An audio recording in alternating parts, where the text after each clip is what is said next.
السلام عليكم ورحمة الله وبركاته. أصحابتك وحدن جانالك مركز سو dhawaadaha aad iyo aad u mahadsantiin. Muuqaalkan waxaan rabaa inaan idin kula wadaago wasiirka amniga gudaha Mareykanka oo ciidamada ICE ay hoos yimaadaan wasaaraddeeda ayaa shalay Congress-ka looga yeeray.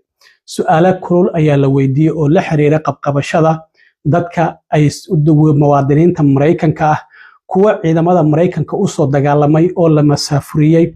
Arrimahaasi oo idil ayaa wax laga weydiinayay. su'aalihii kululaa oo xubnaha dimuqraadiyiinta ay weydiinayeen darteed kulankii dhanba waa ay ka cararto waxay tiri meeting ama kulan ayaan waxaan ku leeyahay aqalka cad waxaana la ogaaday markii ay baxday kadib in kulankii la kansalay. Haddaba su'aalihii ugu muhiimsanaa ee la weydiiyey maxay ahaayeen ayaan halkan idinkula wadaagi doonaa.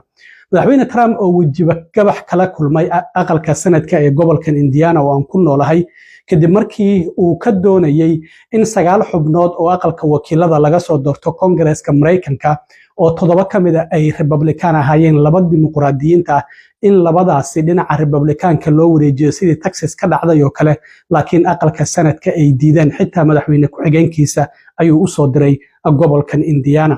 arrintaasina waan idin la wadaagaya. qaraxiskii Trump oo socdo Epstein Files xubnaha ku jira dimuqraadiyiinta ee ku jira guddiga la xisaabtanka dawladda ayaa maanta waxa ay soo bandhigeen 19 sawir oo kamid ah 95,000 oo sawir oo Gmail-kii Epstein laga helay. waxa ku jira marka qaar kamid ah sawiradaasi Trump oo gondom uu sawirkiisa ku dhagan yahay iyo sidoo kalena isagoo habla la sawiran inkastoo wajigooda la qariyay.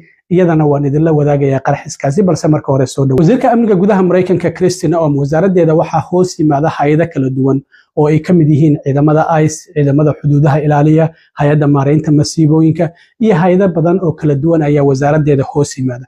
marka shalay Congress-ka ayaa looga yeeray guddiga la xisaabtanka dawladda ayaa su'aalo weydiinaya la xiriiray qabqabashada iyo masaafurinta dadka Mareykanka ku sugan. su'aalihii la weydiiyay waxaa kamid ahaa in ilaa iyo 170 qof oo muwaadiniin Mareykan ah ay ciidamada ICE ay xireen intii howlgalladan ay wadeen. waxaana marka xubnaha dimuqraadiyiintu ay ka dalbanayeen in shaqadan aysan u qalmin oo aysan ka soo bixi karin isla markaana ay iscashiso haddii kalena xilka qaadis lagu soo oogi doono. waxaa sidoo kale jirta in ay masaafurisay xildhibaan ayaa waxa uu weydiiyey ma masaafurisaan ciidamada Mareykanka horey ugu soo dagaalamay isla markaana shaqada ka fariistay. arrintaasi maya ayay tiri. markaasi kadibna qadka Zoom-ka ayaa waxaa ku jiray nin asal ahaan Kuuriya ka soo jeeda laakiin isagoo 7 sano jir ah ay wadankaasi ugu dambeysay. waxaana ciidamada Mareykanka uu u soo dagaalamo ciidamada Mareykanka ayuu ka tirsanaa gaar ahaan 1989kii ciidamadii Panama ka dagaalamay 2 xabadood ayaa ku dhacday. marka horaantii sanadkan ayaa ninkaasi lagu celiyay wadankiisii Koonfur Kuuriya. sababtuna waxay ahayd ninkan sida muuqata waxa uu lahaa green card markii uu ciidamada ka fariistay kadib 9 ayaa la xiray kadib markii uu darooga iyo qamri iyo uu bilaabay. markaasi kadib qofka haddii la xiro wadankan dhalashada ama baasaboorka ma qaato. marka wax loogu muuqataa in green cardkiisa uu ka dhacay markaasi kadibna sidaasi lagu celiyay. marka waxa uu yiri qof 2 xabadood ciidamada Mareykanka dawladda Mareykanka dartii ay ugu dhacday oo naftiisa u huray in aad masaafurisaan oo wadan oo loo masaafuriyo waliba 7 sano isagoo jira laga soo waday arrintaasi suuragal ma tahay. waxa uu sidoo kale yiri waa inaad u mahad celisaa askarigaasi waa ay qaadatay. waxaana sidoo kale uu yiri waxaan ka doonayaa inaad gacan ka geysato sidii askarigaasi dib loogu soo celin lahaa Mareykanka kiiskiisana aad eegto.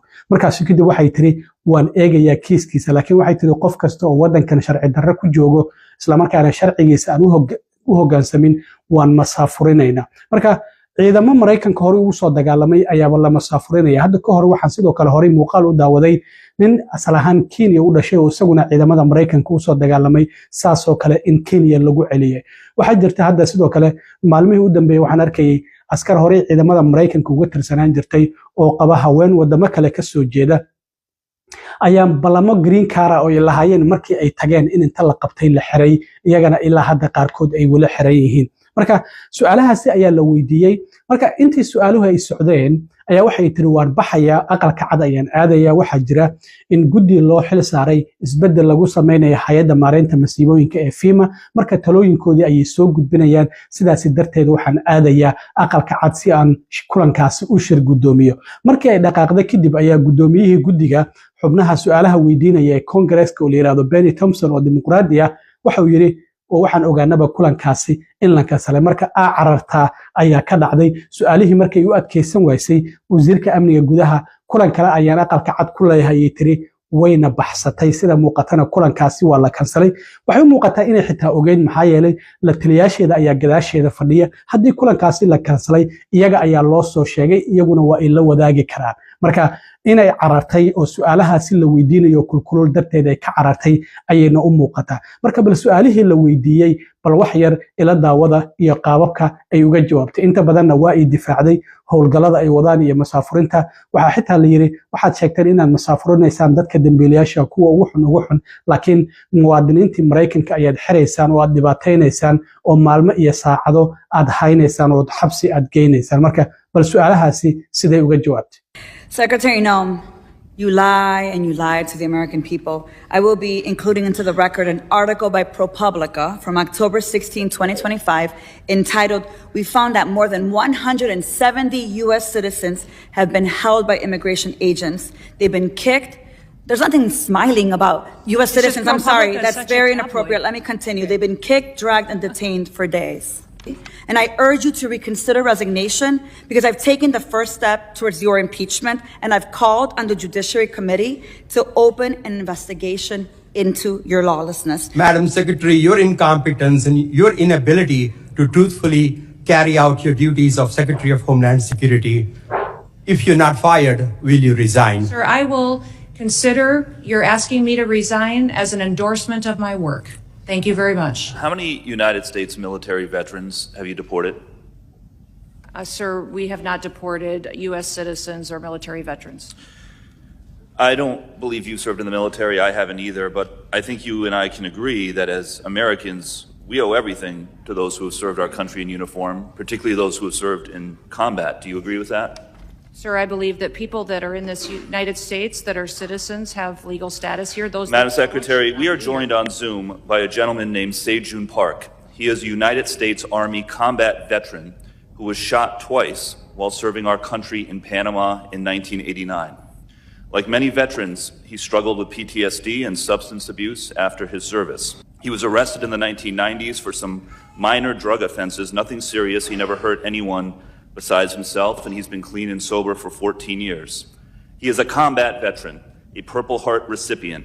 He has sacrificed more for this country than most people ever have. Earlier this year, you deported him to Korea, a country he hasn't lived in since he was 7 years old. Will you join me in thanking Mr. Park for his service to our country? Sir, I'm grateful for every single person that has served our country and follows our laws. Can you please tell Mr. Park why you deported him? Every one of them needs to be enforced. But you understand that many veterans struggle with PTSD, many veterans struggle with substance abuse challenges. This man took 2 bullets for our country. You have broad authority, by the way, as Secretary, to issue humanitarian parole, to do deferred action. Will you commit to at least looking at Mr. Park's case to see if you can help him find a pathway back to this country that he sacrificed so much for? I will absolutely look at his case. I have to actually leave this hearing early because the FEMA Review Council is giving their report today on suggestions for changes to FEMA. Thank you for not taking your foot off the gas. I have to co-chair it, but I will be leaving soon. I understand on good information that the FEMA Council meeting was canceled.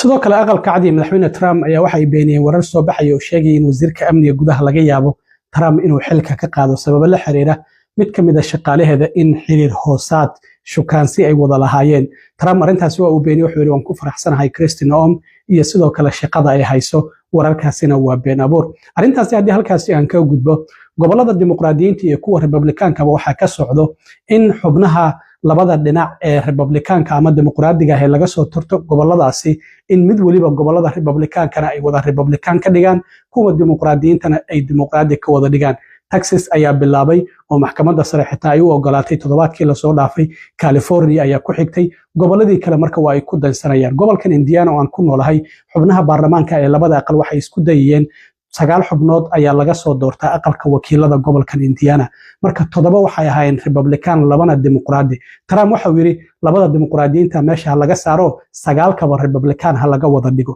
marka xitaa xubnaha aqalka sanadka waxa uu ugu hanjabay haddii sidaas ay sameyn waayaan inaysan doorashada soo socda aysan soo laaban doonin waa xubnaha baarlamaanka ee gobolkan ee aqalka sanadka ku jira marka shalay cod ayay qaadeen sanadkuna waa ay diideen waxay yiraahdeen labada dimuqraadiyiintana sidooda ayaa loo soo dooran doonaa 7 Republican-kana sidooda xubnaha aqalka sanadka ee gobolkan Indiana waxay ka kooban yihiin 50 xubnood 40 kamida waa Republican 10na waa dimuqraadi marka 9 iyo 10 ayaa ogolaatay 31na waa ay diideen 21 xubnood oo Republican ayaa diiday 10kii dimuqraadiyiintana gabi ahaanba waa ay diideen Trump xitaa waxa uu u soo diray madaxweyne ku-xigeenkiisa JD Vance si uu xubnaha aqalka sanadka ugu cadaadiyo in ay arrimahaas redistrictiga oo dib u calaamaynta degmooyinka inuu gacan ka geysto gudoomiyaha gobolkan oo isagu horay aqalka sanadka uga tirsanaan jireen Trumpna aad u taageero oo la yiraahdo Mark Brown waxa uu yiri koox yar ayaa arintaasi diiday waana ka niyad jabsanahay marka sida muuqato aqalka sanadka ee gobolka Indiana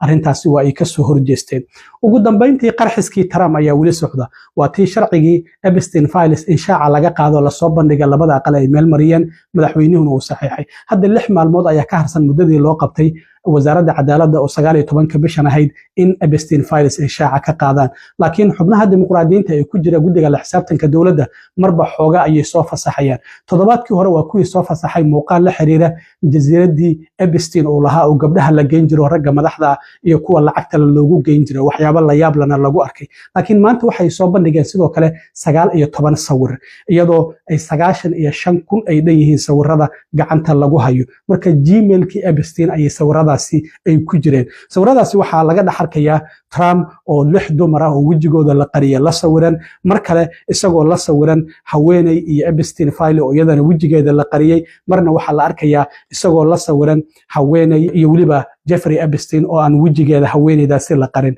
inkastoo aan la ogeyn dumarkaasi waxa ay yihiin waxa sidoo kale jirta in lagu arkayo Bill Clinton Bill Gates Steve Bannon oo isaguna Trump la taliyo ahaan jiray 4 sano hore wadanka maamulayay haddana taageerayaashiisa ugu waaweyn kamida sidaas darteed marka waxay leeyihiin waa la soo wada bandhigi doonaa sawiradaasi oo qarxiska Trump waa uu soconaya xubnaha Republicanku waxay ku eedeynayaan dimuqraadiyiinta in sawirada ay kala xulanayaan oo kuwa Trump dhibaato u keeni kara oo kaliya ay soo bandhigayaan laakiin sida muuqata hadda sawiradaasi ayaa maanta ay shaaca ka qaadeen waxa sidoo kale la arkayaa condom waa taqaanaan oo Trump wajigiisa uu ku sawiran yahay $4.50 ay ku qoran tahay isla markaana waxa sidoo kale qoraal ku qoran I am huge marka howlahayga ayaa weyn ma laga wadaa kulay waxa laga wada ma fahmin laakiin arintaasina Trump wajigiisa ayaa condomkaas ku sawiran $4.50 waa ay ku qorneed marka sawiradaasi ayaa u dambeeyay hadda xubnaha dimuqraadiyiinta ee ku jira guddiga la xisaabtanka dawladdu ay maanta ay shaaca ka qaadeen iyadoo 6 maalmood ay ka harsan tahay muddadii 30 maalmood ee loo qabtay wasaaradda cadaaladdu inay ku soo bandhigto shaaca ay kaga qaado in Epstein Files ka arki doona waxyaabaha ka soo kordha aad iyo aad u mahadsan